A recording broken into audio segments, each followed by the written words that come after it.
I thought I had mine on mute, and I discovered I did not. So do that. Secondly, there's a sign-in sheet over there.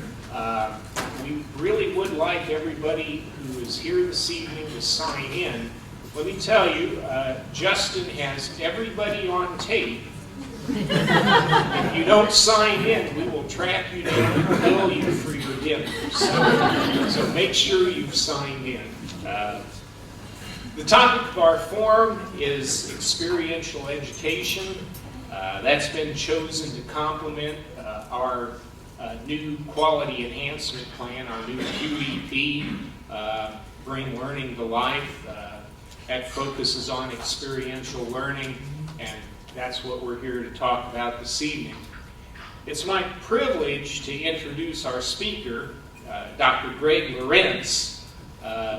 Greg was just recently elected as the Vice President of the National Society for Experiential Education. That's a big honor and frankly a big deal. Congratulations on that. Currently, Greg is the chair of the College of Arts and Sciences and the Associate Dean of Academic Affairs for Johnson & Wales University Denver campus. Before that, he was a Dean of Experiential Education in that system. He's focused on academic policy-related issues surrounding the Johnson & Wales internship program. That program serves over 4,100 students per year, so that is a major internship program. He's presented to numerous professional, community, and student groups, including the World Association for Cooperative Education, Northeastern Summer Institute on Experiential Education, and of course a number of NSEE annual conferences. So join me please in welcoming Dr. Greg Lorenz, our speaker for this evening.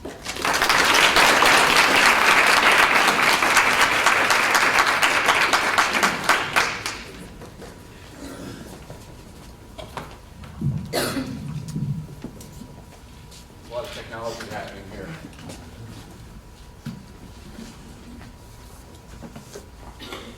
We did rehearse this too, by the way, prior to our session.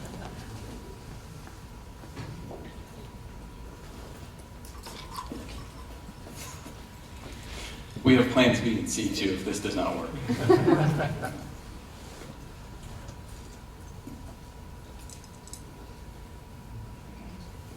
Justin, is that okay? Okay, we'll go with this for a while and see how we do. Well, thank you for having me. Pleasure to be here. Anytime you can get 60, 70 people in a room to talk about experiential education, in my book, is a great day, absolutely. I walked around campus today and there was just so much energy and so much evidence of the work you're doing around experiential education. I saw the banners out there across campus. I saw the big billboard sign as you walk up the stairs here. So it's great. So anytime we can talk about experiential education is great. I'm also happy to be here because I came from Denver, and when I went to the airport at 5:15 in the morning on Wednesday, it was 1 degree. When I got to the airport, it was 0.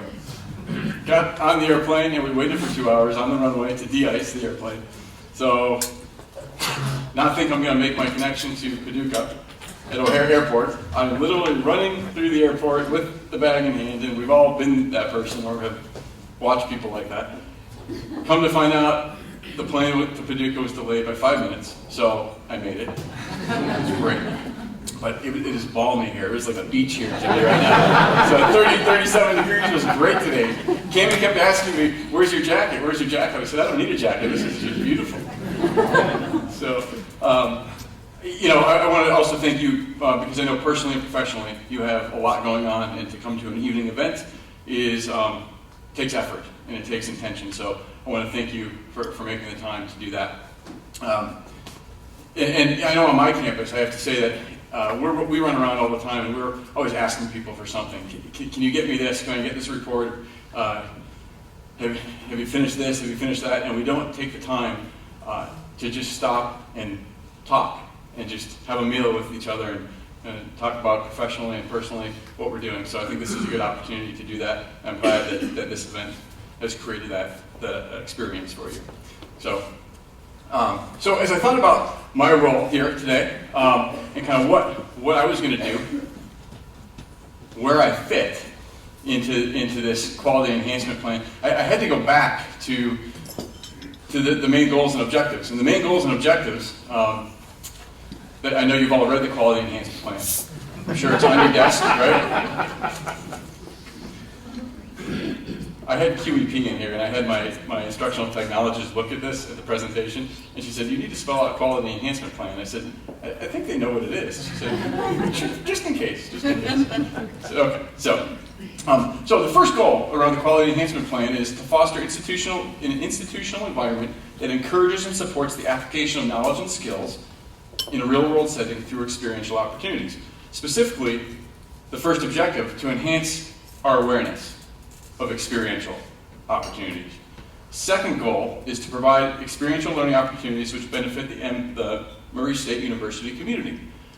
And specifically, the objective here, to provide a platform for the exchange of ideas and techniques. And that's what I see is going to happen today and tomorrow. I know you're doing it on a regular basis, but the opportunity to share with each other and to share as a group, to share as a department is priceless. We don't have those opportunities all the time to talk about something as specific as experiential. So in terms of my role today and tomorrow, I thought that this was a good place to start. So to give us a sense of that, I wanted to sort of understand from you what your role is regarding experiential education. What role experiential education plays in your personal approach to learning and teaching. And maybe hear from you about an example that you use. And so what I would like you to do is our first experiential sort of activity, because a keynote about experiential education is sort of don't go together, right? It was between this or huddling around the fireplace over there to warm up our hands. So take a moment, take a minute or two, think to yourself what role, specifically what role does experiential learning play in your personal approach? And then think about an example. And once you have that, just share it with your table. Share with your colleagues. We have a couple of these table questions, so don't all start at once. You can.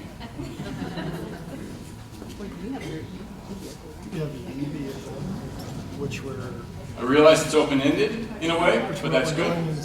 What role does experiential learning play in your approach to teaching and learning? So we've taken it from no initial concept. PowerPoint was the person. I realize we haven't.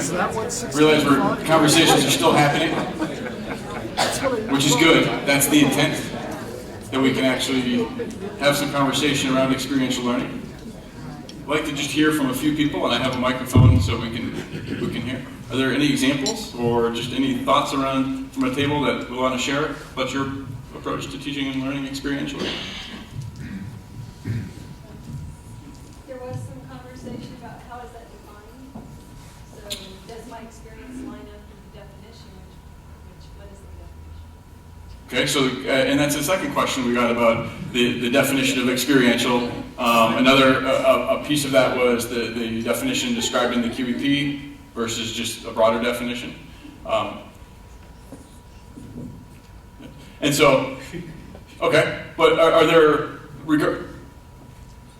moving on from the definition, is there a certain role that experiential plays for you? Or an example of how you're using it? Yes. Well, I'll share an example of having worked in the field that I now teach. I learned most of what I know by doing it for 35 years. So when I came to teaching, I just made a natural leap to bring real clients into every single classroom. And so every single class I've ever taught has had real work done and I teach public relations. So okay. I bring, even from beginners to advanced, they all do a project, real PR work for a real business. And Great. I found that it's very successful, so my role is to facilitate learning by doing it. Sure. Great. That's a very good example. Sort of how we learned.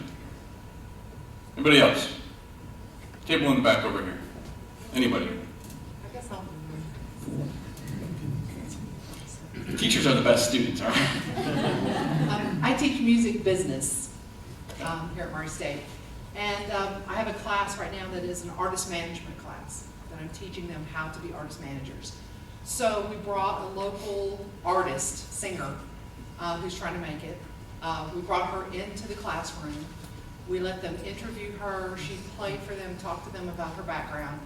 And then and they applied the things that we had talked about in class about how you deal with creative people, how you manage creative people. So they had this conversation with her. She goes away. They start to build a plan.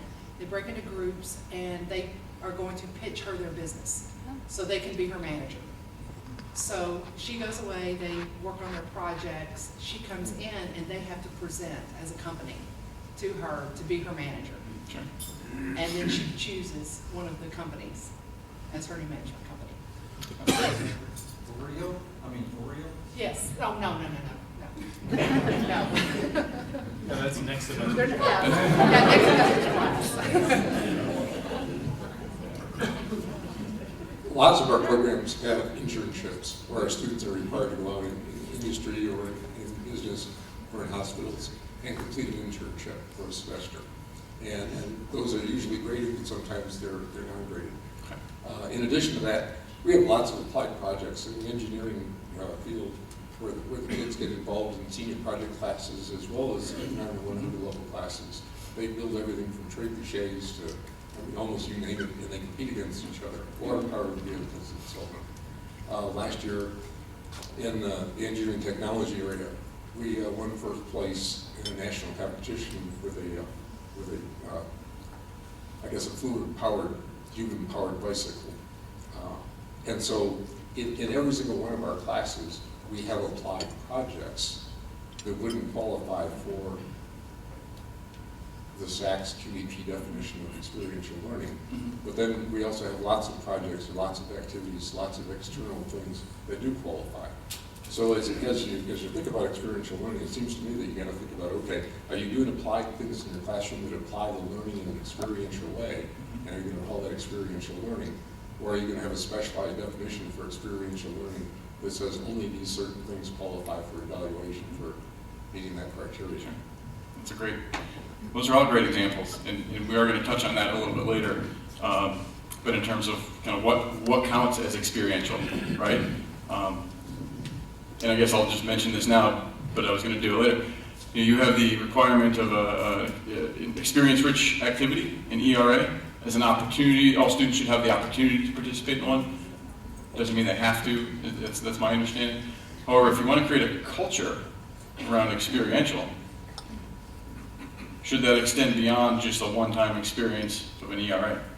And how do you create a culture that is experiential?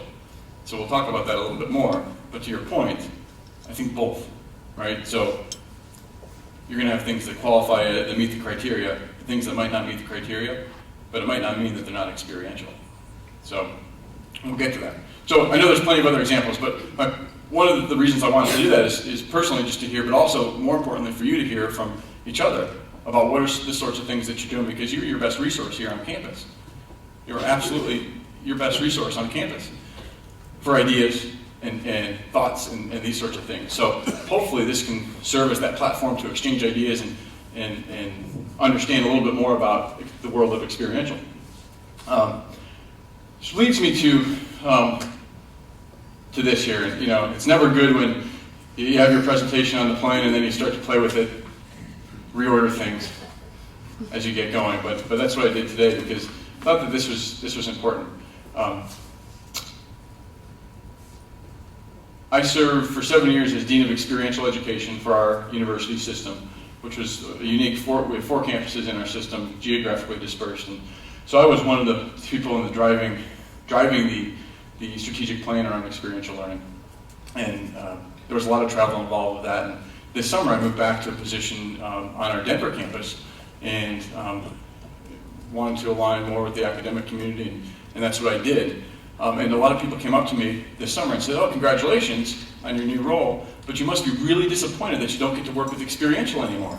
And the first 2 or 3 people who said that to me made me stop, and I sort of freaked out for a second, because that was not my intent. And then I realized that that's not the case.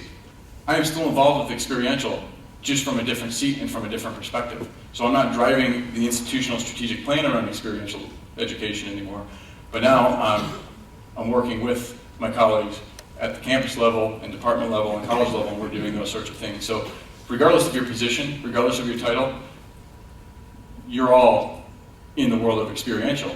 And the idea that we all are all experiential education professionals. You have your discipline, we're sociologists, we're biologists, but we're experiential education professionals as well. And I hope that throughout this QEP and through the next day or so, you can start to see how this can influence your role, how you see yourself, and how you see experiential learning. And this quote comes from the National Society for Experiential Education, published a book in 1986 called Strengthening Experiential Education. They re-released it in 2013. And in the introduction, Gary Hesser wrote the introduction, and he talks about, in '86, experiential education was on the periphery. It was not something that was center stage at institutions. You probably would have never seen a QEP around experiential in 1986. People who were doing it, but definitely the internship offices and study abroad, but it wasn't a focal point of conversation. But today that's changed. And so the full quote is, talks about, put simply, high impact learning practices, civic engagement, community-based learning and research, and classroom engagement are the new mantras in K through 16 education. Experiential education has, indeed, moved to the center stage.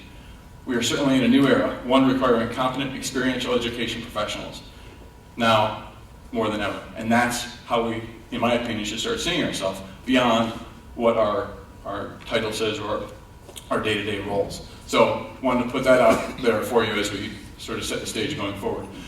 So, real quick about kind of where I'm at in my role. This is our institution in the summertime, when it's not 0 degrees outside. It's a beautiful campus, northeast Denver. Used to be the Colorado Women's College. That's where it was built in the late 1800s.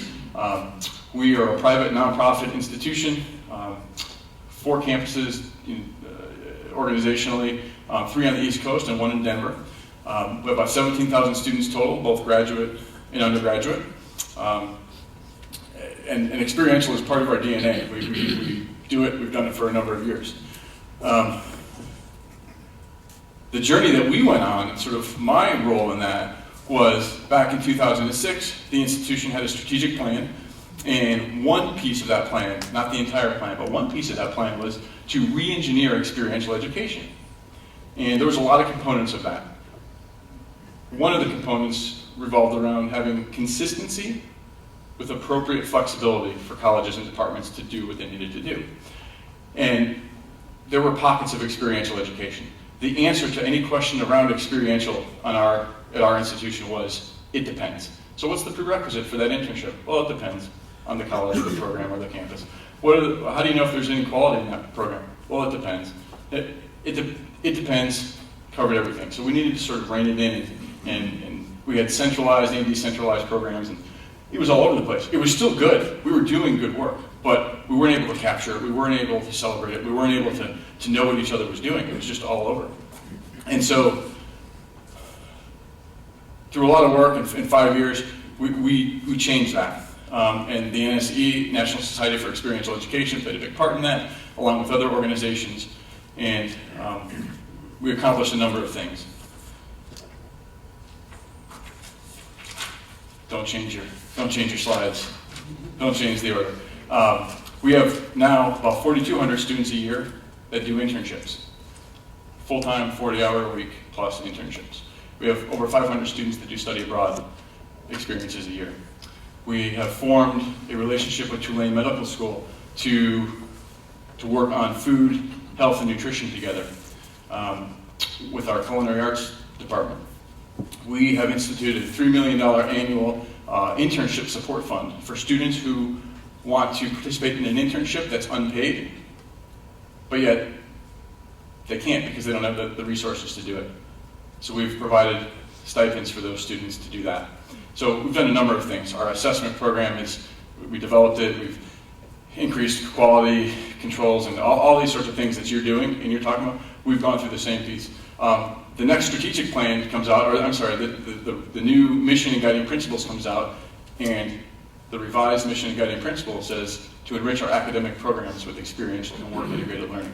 So to me, that was success, going from strategic plan to institutional level impact.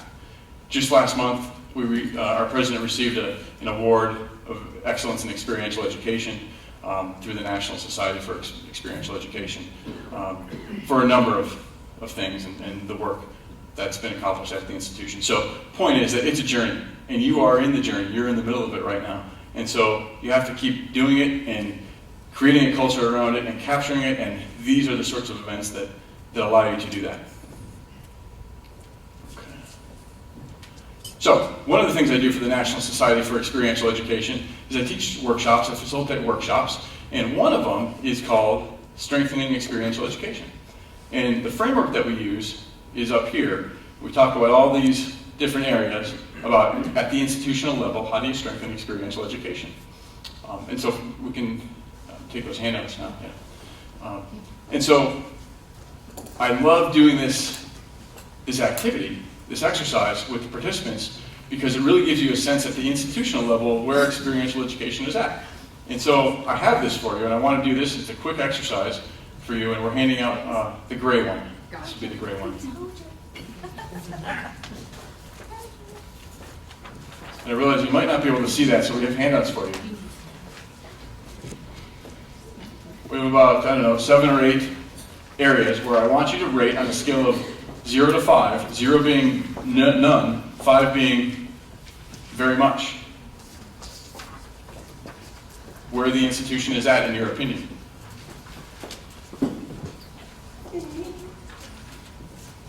You should have pens at your table. Once you've done that, I would like you to, at your table, figure out which one or two you were in agreement on.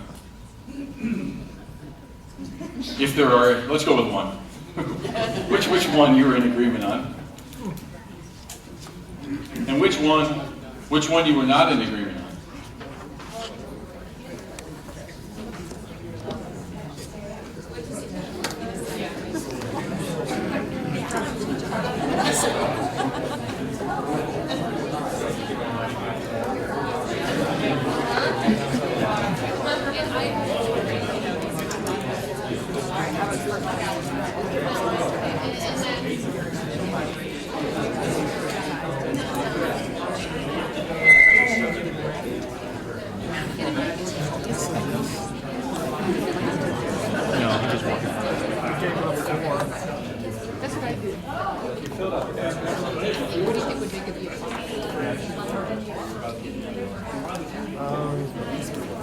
Well, I answered the question on my division. Oh, okay, got it.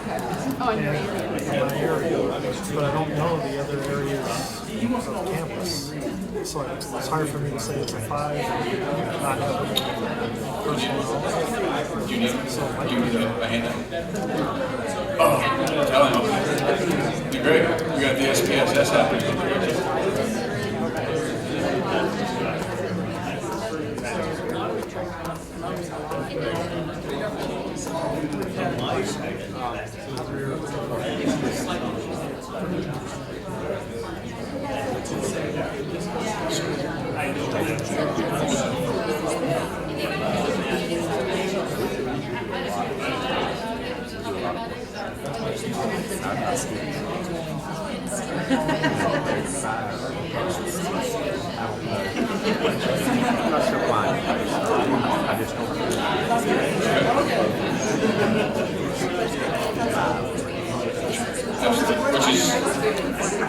Which is not uncommon, but hopefully you'll have some time. Tools to use to have the conversation out there. You know, I think it's really exciting. This is on. This is on, just so you know. Okay. realize that conversations are still happening.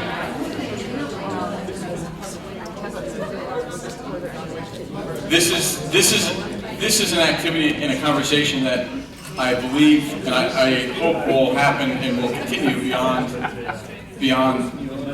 tonight. And we don't have enough time to get into a lot of detail on each one of these. But I wanted to have you take part in it.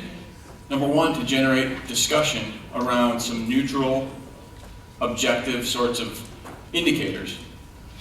And just to have different people from different areas talking about it. But let's go around and just see, table in the back. Which one, did you have one that you were in agreement on, for the most part, within one or two numbers? For the most part, we agreed on A. A 4 was the number on A. Okay? What about in the back here?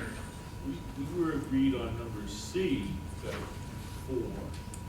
The faculty are actively involved in offering these programs. And we also had fairly general agreement that the administration doesn't provide much support for faculty who are doing these things. Okay. What about here? What was the one in agreement on? C. Okay. What about here? A and B. Okay. Good. C. Okay. Here? Is there agreement on any of them? No. No. Okay. That's correct. Here? None.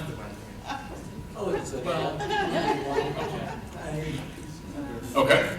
So, you can see that there's agreement on some, you're close on others. You can't expect that it's going to come together, that everyone is going to agree on exactly the same ones to the same extent.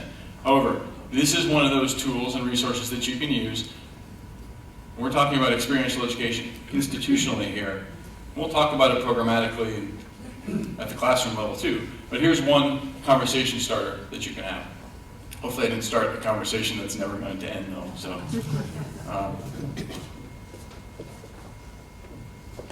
if you're interested, I believe your institution is a member, an institutional member for the National Society for Experiential Education. If you are, you can go to the members section of the website and you can download the book. And it's great, and I'd recommend that you do that. So where are you right now? Where are you in this journey? Where are you? The charge that you have is that each program must identify an ERA. My understanding is that some of you have, some of you are in the process. I've heard about some amazing, there's a grant that was given recently, collaboration between construction management and philosophy. Hearing about a whole number of different activities that are happening. But your ERA has to have the application of knowledge and skills in a real life setting, has to involve a third party, which we'll talk about in a little bit, and have student reflection both before and after are the criteria. I hope there's reflection in the middle too, at some point in there. So the roadmap for tonight, the premise, I guess, is that in the work that I've done on our campus and with the National Society for Experiential Education, kind of come to find that we have the willingness, that the internship employer who wants to hire students has the willingness to host a student. The community service partner, they have the willingness to host a student. You have the willingness to do this. We don't always have the tools or the knowledge or the understanding about about how we go about doing that. So we have the willingness, but we don't always have the know-how. And so that's sort of the premise, that if we can talk about some ways to do some of these things. Certainly don't have all the answers, but giving you some perspectives and some ideas and some different ways of thinking can help generate conversation. But I can guarantee you that within the institution, you have a lot of resource and a lot of value here. So these are some of the things that we're going to talk about. A broad swipe at all of these. We're not going to go deep into any of them. Tomorrow we'll go deep into the reflective piece. But talking about what is included in experiential education. And I just want to share, we always have this either or. Is it this or that? Or this is experiential and that is not experiential. And you have these criteria, and how do you determine one's better than the other? Or one is more authentic than the other? One is more real world than the other? But that's exclusionary. So how do you do that? So one thing that worked for us, and I'll get to in a second, was having a definition as a starting point. This is one description. The description that you use in the QEP, in the actual report, you use a definition by Montrose, I believe, which is similar. This is not exact, but there are other descriptions of experiential education. And certainly you have to have a starting point. Here's one that I pulled out, and I just wanted to highlight the pieces of, it's a process, the active engagement, and the importance of critical reflection. Now, I think the definition that you're talking about is the criteria around the ERA, but maybe there's another description or definition too that you're talking about at the institution. So it's always good to have a starting point of what are we talking about? Do we know what we're talking about? Let's bring this to the table. Let's bring this to the conversation and make sure that we're talking about the same description about experiential. But to get to that point of not being exclusionary, how do we include all the great things that we're doing? Like we talked about at this table here, we're doing applied, this and that, but it doesn't meet the criteria. Does that mean it's not experiential? I would say no. I would say that experiential, you can look at it and consider it as a continuum. And I realize you can't see this very well, but it's the image that I want to share. On one end, you have classroom-based, course-based experiential sorts of things. On the other end, you have, in this case, work they call work-focused. Okay? And then each of these offshoots, you have cooperative education here, internship, community-based research in the middle, and you can see work-focused here, community-focused, course-focused on the other end. Another continuum might look like this.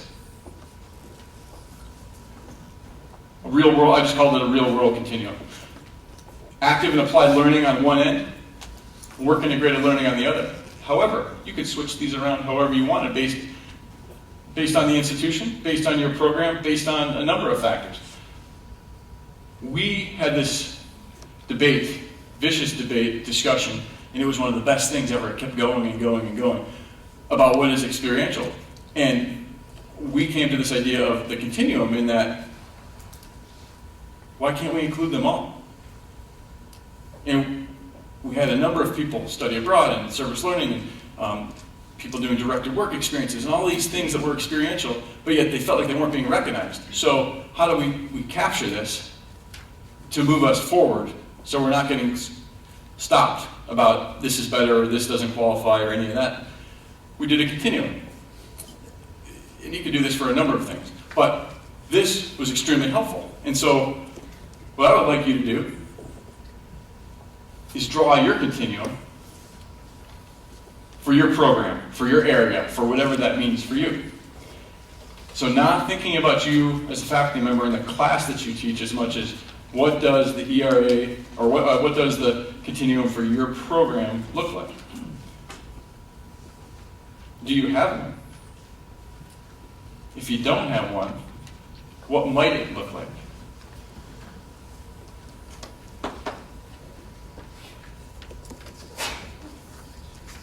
At your table if you have a reasonable continuum.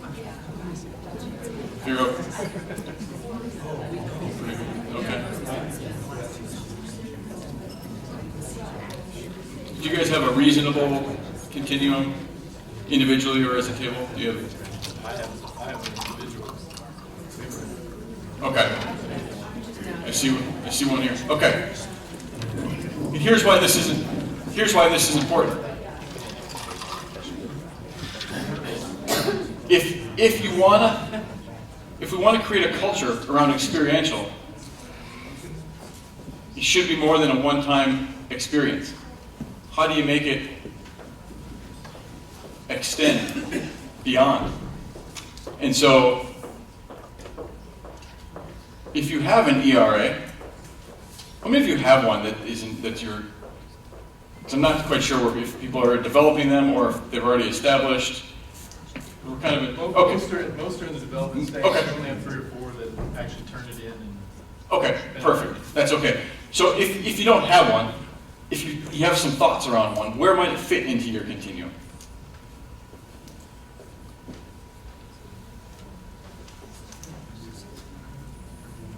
We're willing to come first. It's always nice to make a plan before you charge. Right?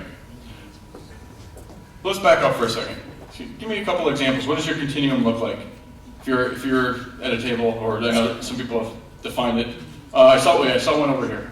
Somebody had a, yeah. K-12 education, observation, assisting, co-teaching, full-blown student teaching, and then in our graduate program, it's much more of an action research focus. Sure. So it's pretty well defined. Okay. So that's a great map. You have a map laid out. Okay. I took ours from course-based to community-based to regional and national competitions to work-focused. And in almost all of our engineering and applied engineering classes, we have applied design. Okay. And you build it, you test it, you evaluate it, and then you redesign it. Interesting, the competition piece is in there, sort of in the middle of the classroom in the real world. That's interesting.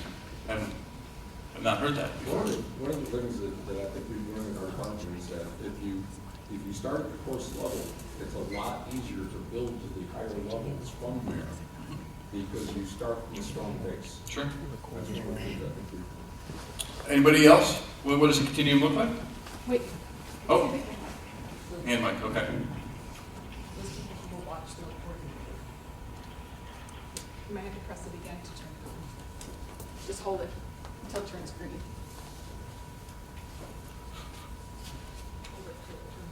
It's green. Okay, it should be on.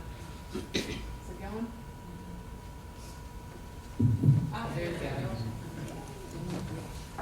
Right. Well, in psychology, we talk about sort of research experience as part of our sort of PRA. And we can start at sort of course level, embedding opportunities within one of our courses to providing opportunities for independent study, all the way out to sort of encouraging our undergrads to participate in conferences and engage with the broader communities and sort of talk about a community continuum of that way. Sure. That's great. You're onto something with this, starting at the classroom level. Right? Anybody else want to share what a continuum might look like? It's just free chat. Well, in history, one of the things we've been talking about is in terms of course-embedded activities where students would do a research project that might provide the basis for a historic preservation plan, a walking tour of a community. I think Dwayne has his students write county histories or aspects of county history that are then shared with the local community. So the students are doing history, but they're doing it with a community product in mind. And then in some instances, this can then overlap into a work experience where they take that and do an internship with a museum or do an internship with a historical society so that they both have the classroom component where they learn the skill and they can see the application of the skill in the real world and then see how it even can become economically viable. That's a great example. Great example. Well thought out too. Well planned. Anybody here? Okay.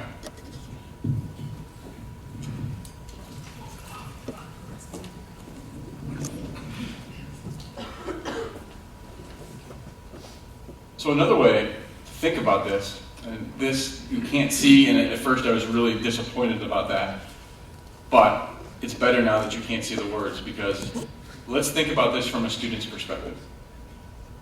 This is sort of taken from Bruner's spiral curriculum concept, but 4 years, every circle represents a year that a student might go through, and every dot represents an experience that a student would have as they go through their journey here.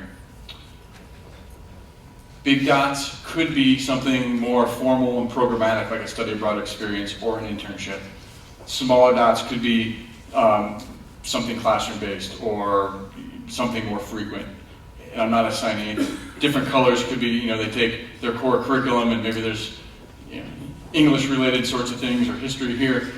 Engineering, they take their engineering courses and maybe there's some significant pieces there in purple. Whatever it may be. Here's another way to look at institutionally and programmatically creating experiential opportunities going through. And so, what might this look like for you at the institution level or your college or program level? Students, you think about a student interviewing with an employer before graduation. And they're sitting down to talk about, tell me about a time when you've had to use problem solving in somewhere. They have to answer those types of questions. They can talk about experiences.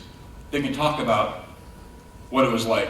Hopefully they can connect the experience to the learning and the content in the class, if it's done well. But they can talk about those experiences, more so than they can probably talk about the content in the lecture and all those sorts of things. Not to say we don't need those, but they can talk about experiences. So here's another way to sort of think about a student's journey and where experiential fits. So these are just a couple ways to think about what counts as experiential.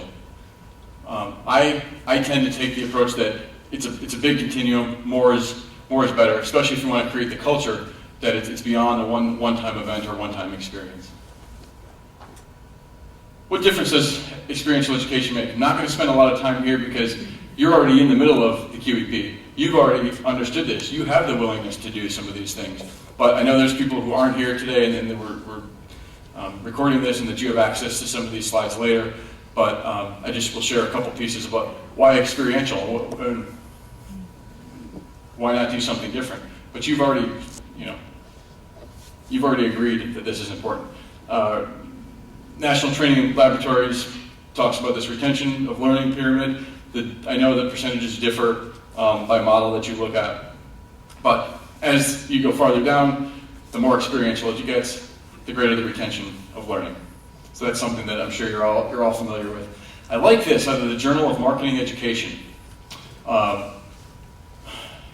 Peltier, Hay, and Drago, they have this reflection continuum, and they link it to learning. So on that side there, you have surface learning, they call it. And I realize you might not be able to see that too well. Surface learning on your left, deep learning on the far right, and then everything in between. And they link that with reflection. So level of reflection, superficial reflection, sort of non-reflection on the left, correlated with surface learning. Deep reflection, intensive reflection on the right, correlated with deep learning. So we'll talk about the reflection component tomorrow. But I like this out of the Journal of Marketing Education and how they link the two together. And again, I like Continuum, so it fits nicely. Peter Ewell captured American Association of Higher Education, talked about a number of different pieces he summarized regarding the research around learning a number of years ago, and these are just a couple of them that fit and relate to experiential. But learners create learning actively. It's about establishing connections and patterns. It requires reflection, and that the direct experience sort of shapes their understanding. I know you're familiar as an institution with George Ku's high impact practices. The AAC&U has listed a number of high impact practices. Have you seen these before? Raise your hand if you've seen them. Okay, heard about them at least. And these are high impact because they have positive associations with student learning and retention. And they're called high impact because they demand considerable time and effort from the student, almost daily. They require daily effort. They facilitate learning outside of the classroom. They require meaningful interactions with students and faculty together. And it's something, that interaction happens over time with these programs. These programs encourage collaboration with others who are diverse from different perspectives, and provides frequent and substantial feedback. Now, not all of these are experiential, right? Some of them are, but some of them are. And so we want to try to incorporate as many of these as possible, and I bet you're sitting there thinking, we do that. We already do this, which is great. Maybe you could do more, or you want to do more or less, but for the most part, these are linked with increased retention and deeper learning. And I had a table in here, but you can get that off the website of AAC&U. But there's nothing more powerful than a student's perspective. This comes from Who Put the Learning, or Where's the Learning in Service Learning by Eiler and Giles, Dwight Giles. So I love student quotes.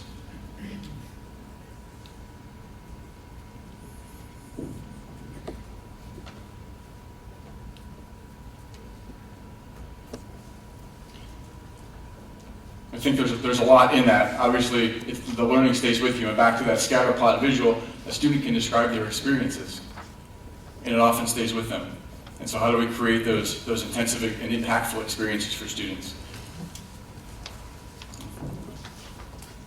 So how do we do it? How do we do it effectively? And there's some design elements here that we're going to briefly get to. So if we can hand out the next set. So National Society for Experiential Education has principles of best practice. And there's 8 of them that you can see, and I have a handout with descriptions for you. You're getting 2 handouts right now. And I think you've seen these before. It's in the QEP plan, the report. But these are things that you can use. I talked about tools earlier. What are tools you can use? Think of yourselves as designers of learning. How do you design experiences for students that are experiential? These create that environment and give you some guideposts. So we're going to get these up in a second. I want to just share the detail about where these principles came from.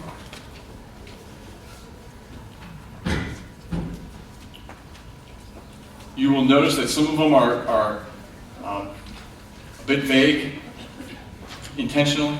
Some of them are not clearly defined because they're designed to be interpretable. They're designed to be useful to you and tailored.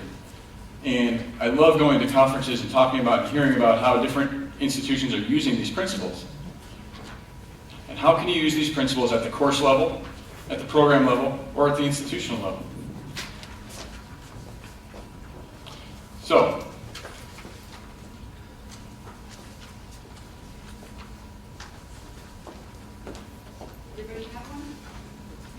you have 2 pieces of paper. One is a blue sheet that has the actual principles.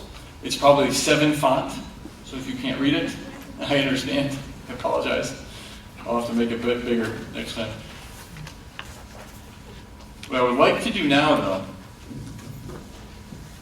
is to have you look at the second page. And it's sort of an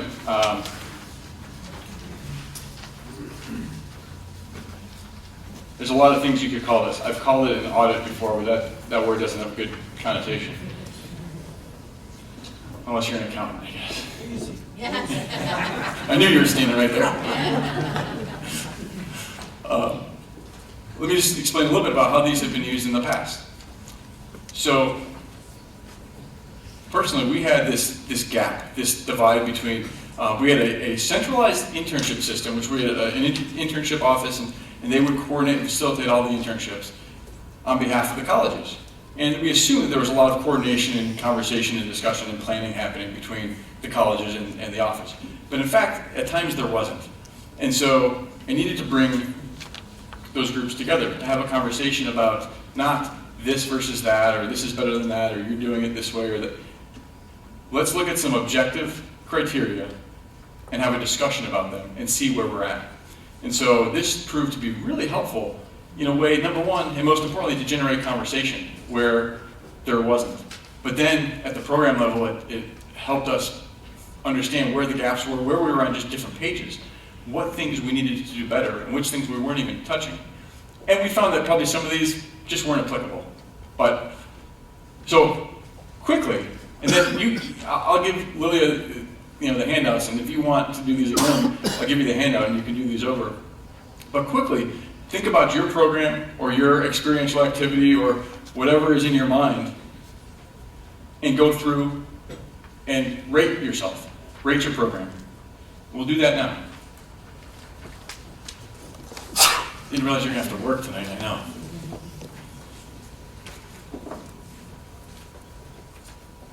You don't have to expend too much energy here, but orientation and planning. Do you have an orientation for your experience? When those students in history go out to the community, do you do any sort of orientation? Whatever that looks like. What we found, actually, when we did this, we thought they were getting an orientation, our students on internship, when in fact, the supervisor saying, come walk with me, walk and talk. We're walking and talking. The supervisors, that was the orientation. The students are saying, we didn't get an orientation. And we're talking to both parties and they're saying, yeah, they got an orientation. And so now we have to be very specific with the employer, but here's what an orientation should include. Please sit down with them. Please spend dedicated time, plan out an agenda for them. Like, those are the sorts of things, because they had the willingness, they just didn't know how to work with the student. Right? And then students want everything linear, right? They get the syllabus, they know what's due, when, it's what.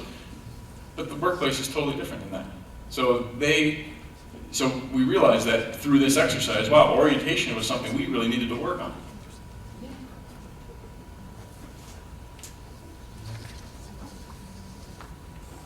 This works well when you have people from the same department, same program, looking at this. It also works well when you have folks from different areas, different programs, coming together saying, hey, service learning, study abroad, internship.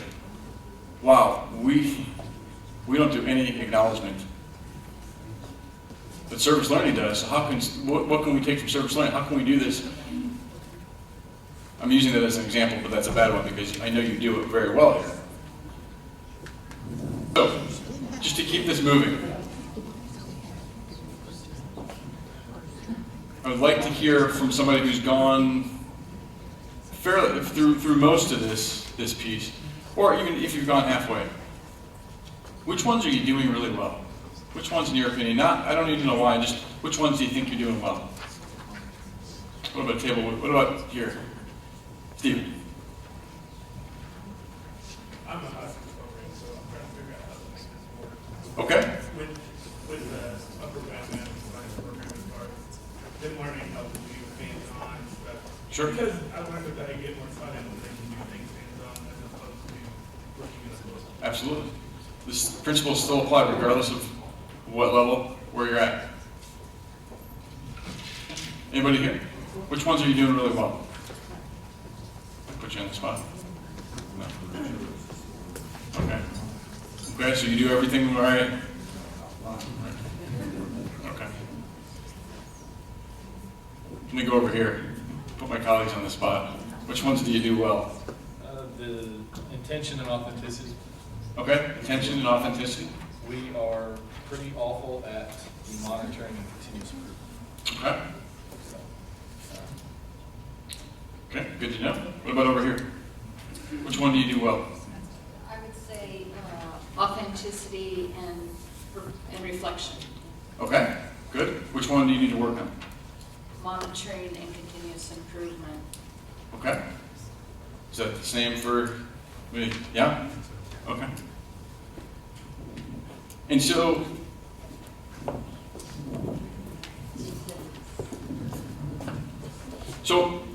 use this, please. Don't stop after tonight. Use this and go back and really bring it back to your colleagues. Sit down for 30 minutes. Here's what I did. At our faculty meeting a couple weeks ago, I handed out exactly what you have. We introduced it. We talked about it a little bit. Now I'm going back with different groups. We have a leadership group who has a service learning component to their class. And we are sitting down with the folks who teach that. And we are going to go through individually first, have them come to the meeting with this form, go through it. Then we're going to sit down and talk and just discuss where we're on, where we're not, and which ones do we want to address first, and which ones might we not address for a while. Because when you talk about the reflection, that could take a while, right? So we're going to map that out. So that's one example of how we're going to use this. But please continue to use it.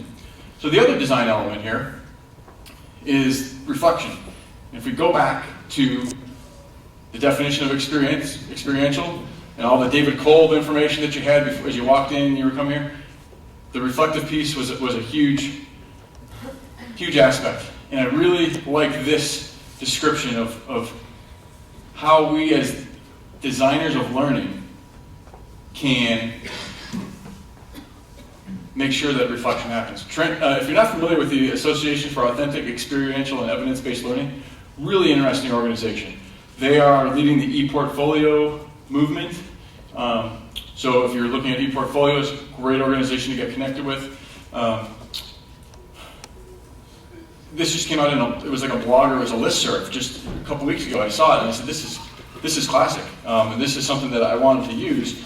And what Trent said was this. He was responding to somebody and he said, as long as the teacher is the primary learner in a learning design, students are getting the short end of the stick. We educators seem to have accepted, in theory, that if students are given more of the initiative in an active learning arrangement, their learning will be deeper. Reflection is not an essay.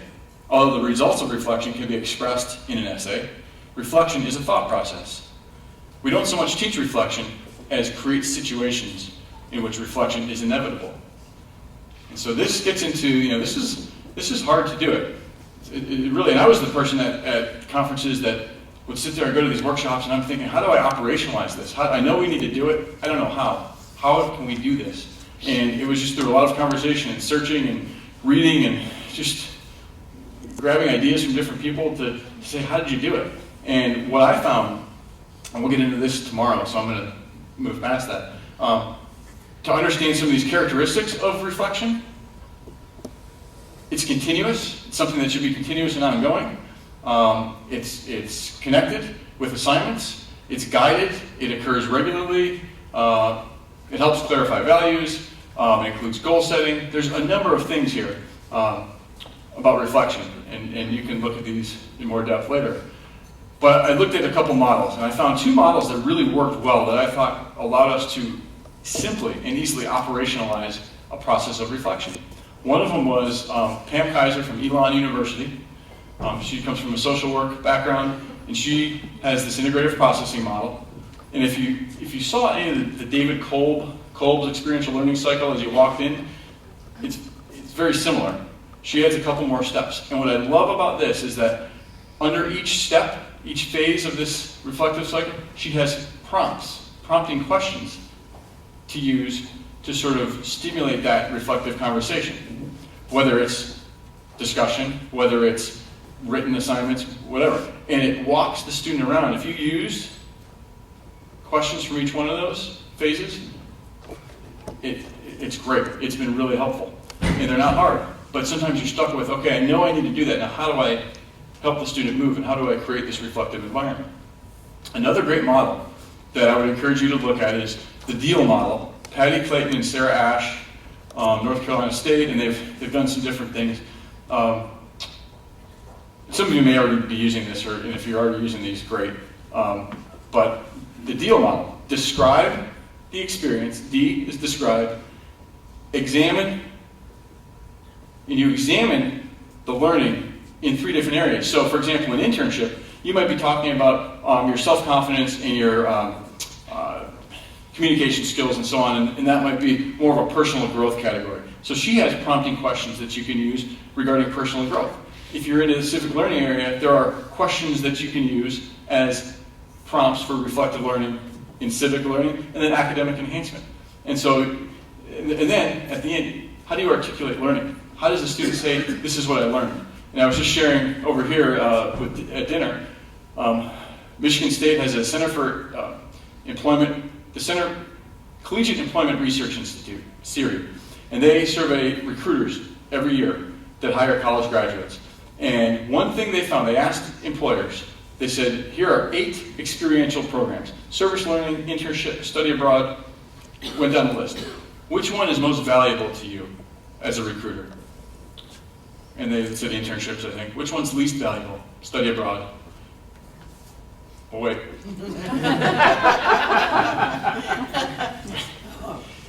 And when they dug further, it was because students weren't always able to articulate the learning that happened when they were on those experiences.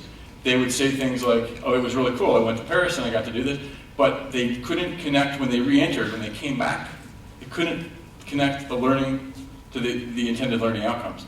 And so the process of reflection there, to me, is the way to do that. And the work that we have to do with students to pull out the learning is essential. So it wasn't that, and it wasn't that study abroad wasn't important. It was that the students couldn't articulate the learning that happened as easily as they could with the internship, and what value that learning had to the employer. So don't get me wrong on that. It was the process of how do we articulate that. Okay. So I've heard that there's a question about the third party in the ERA. And we're getting close to the end. I'm not going to spend too much time here. And to us, this third party was more about a question about authenticity. And we used the Continuum to talk about, well, does a third party have to be involved to make it authentic? And we went back and forth, and I'm not sure where we ended with that. But it reminded me of this idea of social pedagogies put out by Randy Bass out of Georgetown University. And I'm just introducing this as something for you to explore as an institution if you want to. Some of you may already be aware of this work, and I'm not going to spend much time on it, but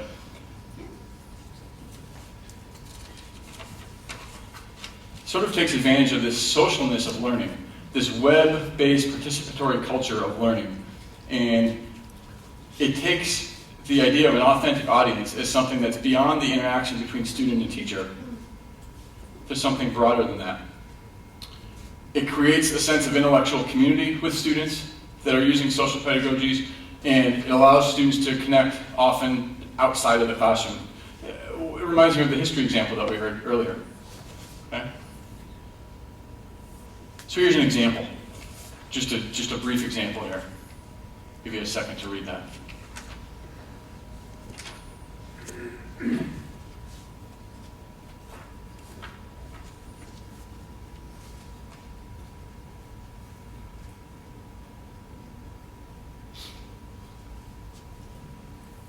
Okay. Here's another example, kind of a study abroad example.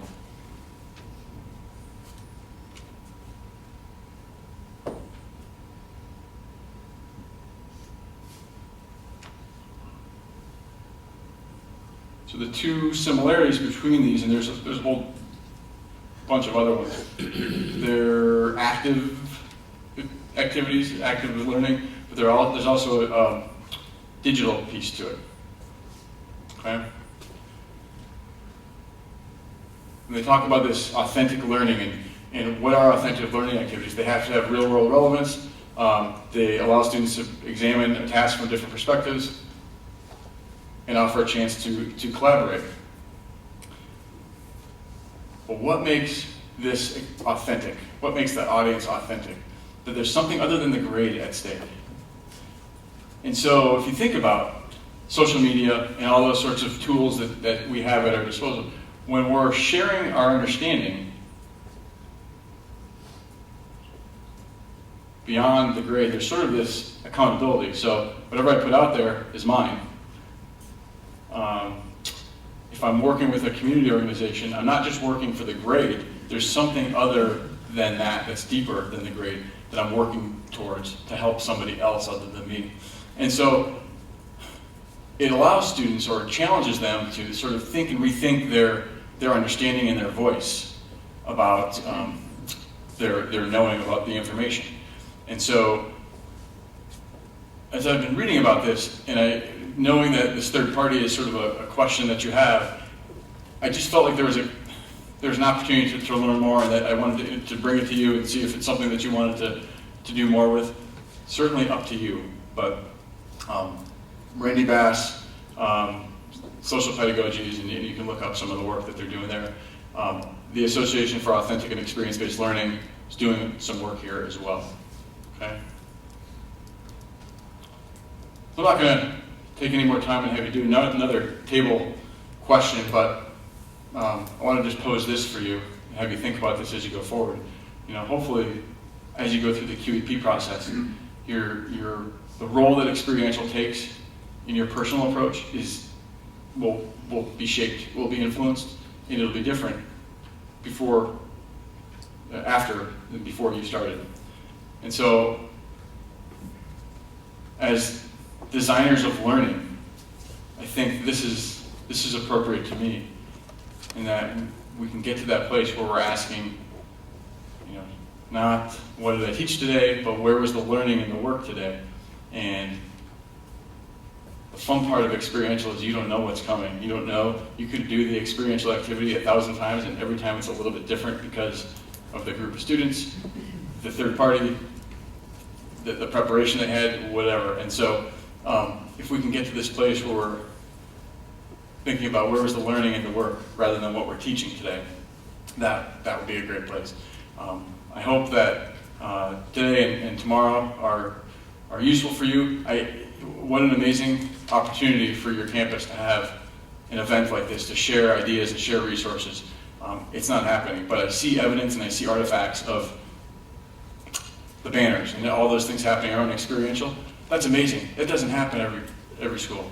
So it is something you should be proud of. It is something that you should embrace. And I know you have the willingness let's continue to work with each other on how can we do it, because there are great examples and it's happening already. And if we could just share here, that's better than anything else you could be doing. So I'm going to stop and see if there's any questions, and then we'll let you eat your tiramisu and have a great night. So, comment, question? Yes. So everything that you've discussed about what you'd like us to accomplish only actually engages about 25% of the students. What you're working on, if you relate it to the BARC learning system, this embodies a kinesthetic learning experience. Okay. And 75% of the students in my class have one of the other three as their best method for learning. Okay. So the main issue is trying to find out how students learn best and then push them in that way. 25% of the students need to go this way. And the person that made that great comment, he was probably one of the kinesthetic learners. But most of the students that I'm encountering actually most of the students I'm encountering want visual learning experiences where they get to see it to learn it better. Sure. Well, actually the one behind me is probably turned on already, but I'm done. Yeah, that's a great point. You have to know your students. I would see that things that you do could be in more of that on that continuum, on the classroom-based area, and to experiment with different modes. So students are visual learners. What are some ways that you can increase the active learning opportunities? But how do you increase the authenticity for them once they go around that spiral and they're outside of the classroom? The point is that for my visual learners, they're learning based on the fact that they see it. And the other two, there's oral learning where people learn it by hearing it. And the third type is people learn by watching it being done. I think that's right. Visual, oral, no, reading it. So the third one is the reading it, which I'm guaranteeing 90% of the people in this room, that's the way we learn best, by reading it. So let's do it all. Let's mix it up a little bit. So how do you put those other three in with this? I think you can. There's reflection. There's understanding the theory and the concepts that go. It's not just about doing it. That's where that connecting the experience to the learning objectives happens. And so I would recommend reading Addie Clayton does a great job of describing how do you connect that learning with experience. And so a quote that I'll show tomorrow is T.S. Eliot, the poet. We had the experience, but we missed the meaning. And so, the reflection is the way to make the meaning in that experience.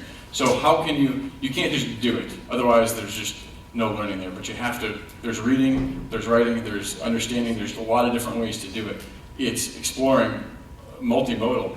And we're going to get into a little multimodal tomorrow, too. I don't have the answer for you, and I don't think there is an answer. I think it's connecting the learning to learning objectives and using different ways of learning, visual, oral, all those areas. Yes. Again, not an answer, but Here, you should use this. As college professors, we're already pretty good at the other parts of it, and we're probably the worst at this part of it. And you're absolutely correct that it all needs to be integrated. And different students learn best different ways. And we need to work with the students that we have. But in the same classroom of 45 students, you're going to have students who learn best visually, who learn best, et cetera, et cetera. And I'm not saying we are probably worst at this type, and this is the type that we need to focus on because of our backgrounds, we're already pretty good at the other ways. Now, the next worst way is probably visual, because our generation coming up has far better visual literacy than we do, at least me as an old timer, okay? But, so then again, that's an area that we could also, at least many of us, could use to concentrate on. But one of the best ways to achieve excellence is to look at your weakest areas and build. Are there other questions? Thoughts, comments? Well, thank you very much today for spending some time. It's been a pleasure preparing and learning about you and the work that you're doing and hearing some of your colleagues present and hearing the ideas that you're doing. So be here tomorrow. We're going to talk about reflection, critical reflection tomorrow. And so more into the how to do that. So we'll dive a little bit deeper. I'll be around after if there's any questions, and I just want to thank you for spending your time tonight with us. Take care.